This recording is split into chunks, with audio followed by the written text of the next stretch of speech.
તો આ તરફ દાહોદમાં એક યુવકને જેસીબીમાં જાન લઈ જવાની ભારે પડી ગઈ. પોલીસે ડ્રાઈવર વિરુદ્ધ ગુનો દાખલ કર્યો છે. પોલીસે BNS 281 મુજબ ગુનો દાખલ કર્યો છે. રીલ્સ જોઈને યુવકને જેસીબીમાં જાનનો વિચાર આવી ગયો. પોલીસે જેસીબી કબજે કરી વધુ તપાસ હાથ ધરી છે. તો ક્યારેક એવા દ્રશ્યો સામે આવતા હોય છે રીલ્સ બનાવવાના ચક્કરમાં કે વાયરલ થવાના ચક્કરમાં કે એક હાઈવે પરથી 100 જેટલા ઘોડા પસાર થતા હોય અને જાન નીકળતી હોય.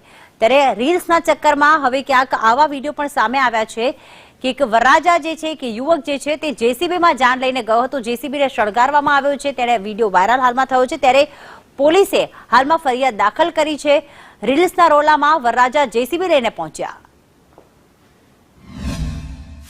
એક લગ્ન સમારંભમાં એક જેસીબી મશીનમાં આગળના પાવડાના ભાગે વરરાજા તેમજ તેની સાથે બે સ્ત્રીઓનો બેસાડતો વિડીયો એક વાયરલ થયેલ, જે અનુસંધાને આજરોજ સંજેલી પોલીસ સ્ટેશન ખાતે આ જેસીબી મશીનના ચાલક વિરુદ્ધ BNSS કલમ 281 મુજબ ગુનો રજીસ્ટર કરવામાં આવેલ છે. તેમજ જે જેસીબી છે એને MV એક્ટ 207 મુજબ ડિટેન કરવામાં આવેલ છે અને હાલ તપાસ ચાલુમાં છે.